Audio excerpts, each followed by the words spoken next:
ರಾಹುಲ್ ಗಾಂಧಿ ಭೇಟಿ ಮಾಡಿದ್ದಾರೆ ಸಿಎಂ ಸಿದ್ದರಾಮಯ್ಯ. ರಾಹುಲ್ ಗಾಂಧಿ ಹಾಗೂ ಸಿಎಂ ಸಿದ್ದರಾಮಯ್ಯ 1-to-1 ಚರ್ಚೆ ನಡೆಸ್ತಾ ಇದ್ದಾರೆ.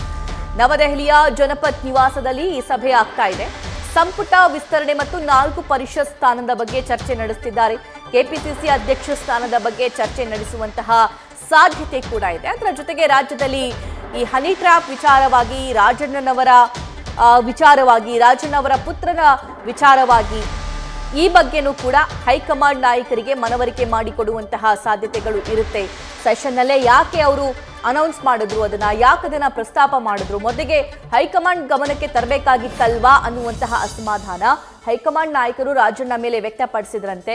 ಸೊ ಈ ಬಗ್ಗೆನೂ ಕೂಡ ಇವರು ಮಾತನಾಡುವಂತಹ ಸಂದರ್ಭ ಬರಬಹುದು. ಮಾತನಾಡಿ ಅದನ್ನ ಮನವರಿಕೆ ಮಾಡಿಕೊಡುವಂತಹ ಪ್ರಯತ್ನಗಳು ಆಗಬಹುದು. ಸದ್ಯಕ್ಕೆ ಸಿಎಂ ಸಿದ್ದರಾಮಯ್ಯ ಜನಪತ್ ನಿವಾಸದಲ್ಲಿ ದೆಹಲಿಯಲ್ಲಿದ್ದಾರೆ.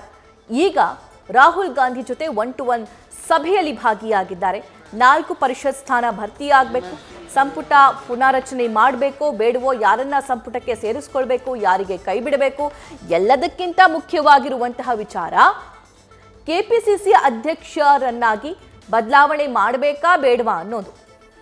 ಇನ್ನು ವಿಧಾನಸಭಾ ಎಲೆಕ್ಷನ್ಗೆ 3 ವರ್ಷ ಟೈಮ್ ಇದೆ. ಈ 3 ವರ್ಷ ಟೈಮ್ ಇರುವಂತಹ ಸಂದರ್ಭದಲ್ಲಿ ಅಧ್ಯಕ್ಷರನ್ನ ಚೇಂಜ್ ಮಾಡಿದಾಗ ಇವರಿಗೆ ಪಕ್ಷ ಸಂಘಟನೆಗೆ ಹೆಲ್ಪ್ ಆಗುತ್ತೆ ಅನ್ನುವಂತಹ ಮಾತನ್ನ ಹೈಕಮಾಂಡ್ ನಾಯಕರ ಜೊತೆ ಚರ್ಚೆ ಮಾಡುವಂತಹ ಸಾಧ್ಯತೆಗಳು ಕೂಡ ಇರುತ್ತೆ. ಡಿ.ಕೆ. ಶಿವಕುಮಾರ್ ಅವರು 2 ವರ್ಷದ ಹಿಂದೆನೇ ಕೆಪಿಸಿಸಿ ಅಧ್ಯಕ್ಷ ಸ್ಥಾನದಿಂದ ಕೆಳಗಿಳಿಬೇಕಾಗಿತ್ತು. ಈಗಲೂ ಕೂಡ ಕಂಟಿನ್ಯೂ ಆಗ್ತಿದ್ದಾರೆ.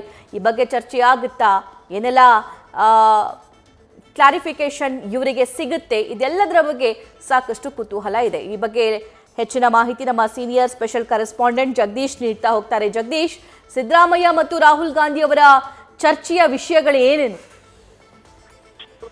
ಸಭಾ ಇವತ್ತು ಬೆಳಗ್ಗೆ ಜನಪತ್ನಲ್ಲಿರುವಂತಹ ಸೋನಿಯಾ ಗಾಂಧಿ ನಿವಾಸದಲ್ಲಿ ರಾಹುಲ್ ಗಾಂಧಿ ಅವರನ್ನ ಸಿಎಂ ಸಿದ್ದರಾಮಯ್ಯನವರು ಹೋಗಿ ಭೇಟಿಯಾಗಿ ಮಾತುಕತೆ ನಡೆಸಿದ್ದಾರೆ. ಇಬ್ರು 1-to-1 ಮಾತುಕತೆ ನಡೀತಾ ಇರುವಂತದ್ದು. ಅದರಲ್ಲಿ ಪ್ರಮುಖವಾಗಿ 4 ವಿಚಾರಗಳ ಬಗ್ಗೆ ಮೆನ್ಷನ್ ಮಾಡ್ಲಾಗ್ತಾ ಇದೆ. ಒಂದು ಪ್ರಮುಖವಾಗಿ ಏನಂತಂದ್ರೆ, ಈಗಾಗಲೇ ಅಧ್ಯಕ್ಷ ಸ್ಥಾನದ ವಿಚಾರವಾಗಿ, ಅಂದ್ರೆ ಕೆಪಿಸಿ ಅಧ್ಯಕ್ಷ ಸ್ಥಾನದ ವಿಚಾರವಾಗಿ ದೊಡ್ಡ ಮಟ್ಟದಲ್ಲಿ ಚರ್ಚೆ ಆಗ್ತಾ ಇದೆಲ್ಲ. ಈ ಬದಲಾವಣೆ ಈಗ ಅದಕ್ಕೆ ಕಾಲ ಸನಿಹ ಬಂದಿರುವಂತದ್ದು. ಹಾಗಾಗಿ ಅದರ ಬಗ್ಗೆ ಅಭಿಪ್ರಾಯಗಳನ್ನ ಸಂಗ್ರಹ ಮಾಡುವಂತಹ ಕೆಲಸವನ್ನ ರಾಹುಲ್ ಗಾಂಧಿ ಅವರು ಮಾಡ್ತಿದ್ದಾರೆ. ಮತ್ತೊಂದು ಕಡೆಗೆ ಏನಂದ್ರೆ, ಈಗಾಗಲೇ ಈಶ್ವರ್ ಖಂಡ್ರೆ ಅವರು ಸಹಿತ ಈಗಾಗಲೇ ದೆಹಲಿಗೆ ಬೆಳಗಿನ ಜಾವ ಹೋಗಿ ಅನ್ನಲ್ಲಿರುವಂತದ್ದು. ಅದಕ್ಕಿಂತ ಮುಂಚೆ ಯಾವಾಗ ರಾಹುಲ್ ಗಾಂಧಿ ಅವ್ರನ್ನ ಸಿದ್ದರಾಮಯ್ಯ ಅವರು ಭೇಟಿ ಮಾಡ್ತಾರಲ್ಲ, ಅದಕ್ಕಿಂತ ಮುಂಚೆ ಹೋಗಿ ಅವ್ರನ್ನ ಭೇಟಿಯನ್ನ ಮಾಡಿ ಮಾತುಕತೆ ಆಡಿದ್ದಾರೆ. ಈ ಒಂದು ಸಂದೇಶವನ್ನು ರವಾನೆ ಮಾಡುವಂತಹ ಕೆಲಸವನ್ನ ಸಹಿತ ಮಾಡ್ಲಾಗ್ತಾ ಇದೆ. ಮತ್ತೆ 4 ಪರಿಷತ್ ಸ್ಥಾನಗಳೇನು ಖಾಲಿ ಇದಾವಲ್ಲ, ಆ ಪರಿಷತ್ ಸ್ಥಾನದ ಚುನಾವಣೆಗೆ ಅಭ್ಯರ್ಥಿಗಳನ್ನ ಆಯ್ಕೆ ಮಾಡುವಂತಹ ಪ್ರಕ್ರಿಯೆ ಮತ್ತೆ ಯಾರನ್ನ ಅಭ್ಯರ್ಥಿಗಳನ್ನಾಗಿ ಮಾಡಬೇಕು ಅನ್ನುವಂತಹ ವಿಚಾರಗಳ ಬಗ್ಗೆನೂ ಸಹಿತ ಅಂದ್ರೆ ರಾಹುಲ್ ಗಾಂಧಿ ಅವರಿಗೆ ಸಿದ್ದರಾಮಯ್ಯನವರು ಮಾಹಿತಿ ಕೊಡುವಂತಹ ಕೆಲಸವನ್ನ ಮಾಡ್ತಾ ಇದ್ದಾರೆ. ಮತ್ತೊಂದು ಕಡೆಗೆ ಸಚಿವ ಸಂಪುಟ ವಿಸ್ತರಣೆ ಮಾಡುವಂತದ್ದು. ಯಾಕಂದ್ರೆ ಬಹಳಷ್ಟು ದಿವಸಗಳಿಂದ ಯಾವಾಗ ನಾಗೇಂದ್ರ ಅವರು ಸಚಿವ ಸಂಪುಟದಿಂದ ಹೊರಗಡೆ ಹೋದ್ರು, ಅದಾದ ಮೇಲೆ ಸಚಿವ ಸಂಪುಟದ ವಿಸ್ತರಣೆ ಆಗುತ್ತೆ ಅನ್ನುವಂತಹ ವಿಚಾರ ದೊಡ್ಡ ಮಟ್ಟದಲ್ಲಿ ಚರ್ಚೆ ಆಗ್ತಾ ಇತ್ತು. ಹಾಗಾಗಿ ಈಗ ಸಚಿವ ಸಂಪುಟದ ವಿಸ್ತರಣೆ ಬಗ್ಗೆನೂ ಸಹಿತ ಈ ಬಾರಿ ಚರ್ಚೆ ನಡೀತಾ ಇದೆ ಅನ್ನುವಂಥದ್ದು ಈಗಾಗಲೇ ಗೊತ್ತಾಗ್ತಾ ಇದೆ. ಅದರ ಜೊತೆಗೆ ಏನಂತಂದ್ರೆ, ಹನಿ ಟ್ರ್ಯಾಪ್ ವಿಚಾರವಾಗಿ ರಾಜ್ಯದಲ್ಲಿ ದೊಡ್ಡ ಮಟ್ಟದಲ್ಲಿ ಚರ್ಚೆ ಆಯ್ತಲ್ಲ, ಅದು ರಾಷ್ಟ್ರೀಯ ಮಟ್ಟದಲ್ಲೂ ಸಹಿತ ದೊಡ್ಡ ಮಟ್ಟದಲ್ಲಿ ಸಂಚಲನ ಸೃಷ್ಟಿ ಆಯ್ತು. ಯಾಕಂದ್ರೆ ರಾಷ್ಟ್ರೀಯ ಮಟ್ಟದಲ್ಲೂ ಸಹಿತ ಬಹಳಷ್ಟು ನಾಯಕರು ಅದ್ರ ಬಗ್ಗೆ ರಿಯಾಕ್ಟ್ ಅನ್ನ ಕೊಟ್ಟರು. ಆದ್ರೆ ಇದೇ ಮೊದಲ ಬಾರಿಗೆ ಸದನದಲ್ಲಿ ಚರ್ಚೆ ಆದಂತಹ ನಂತರ ರಾಹುಲ್ ಗಾಂಧಿ ಅವರಿಗೆ ಹೋಗಿ ಸಿದ್ದರಾಮಯ್ಯ ಅವರು ಭೇಟಿ ಆಗ್ತಾ ಇರುವಂತಹ ಕಾರಣಕ್ಕಾಗಿ ಈ ಒಂದು ವಿಚಾರವನ್ನ ಸಹಿತ ಅವರ ಮುಂದ್ಗಡೆ ಪ್ರಸ್ತಾಪ ಮಾಡಲಿದ್ದಾರೆ ಅನ್ನುವಂತಹ ವಿಚಾರ ಗೊತ್ತಾಗ್ತಾ ಇದೆ. ಹಾಗಾಗಿ ಈ 4 ಪ್ರಮುಖ ವಿಚಾರಗಳನ್ನ ಇಟ್ಕೊಂಡು ರಾಹುಲ್ ಗಾಂಧಿ ಅವರ ಜೊತೆಗೆ 1-to-1 ಸಭೆ ನಡೀತಾ ಇದೆ. ಬಹುತೇಕ ಇನ್ನೊಂದು 1 ಅಥವಾ 2 ಗಂಟೆಗಳ ನಂತರ ಈಗಾಗಲೇ ಡಿ.ಕೆ. ಶಿವಕುಮಾರ್ ಅವರು ಸಹಿತ ರಾಹುಲ್ ಗಾಂಧಿ ಅವ್ರನ್ನ ಭೇಟಿ ಮಾಡೋದಕ್ಕೆ ಕಾಲಾವಕಾಶವನ್ನ ಕೇಳಿದ್ದಾರೆ. ಆದ್ರೆ ಇನ್ನೂವರೆಗೂ ಸಹಿತ ಅವರಿಗೆ ಭೇಟಿಗೆ ಕಾಲಾವಕಾಶ ಸಿಕ್ಕಿಲ್ಲ.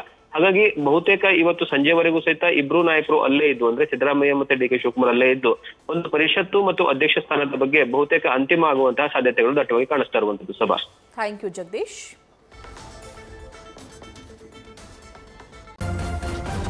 ನ್ಯೂಸ್ ಫಸ್ಟ್, ನಿರ್ಭೀತಿಯಿಂದ ನಿಮ್ಮ ಪರವಾಗಿ.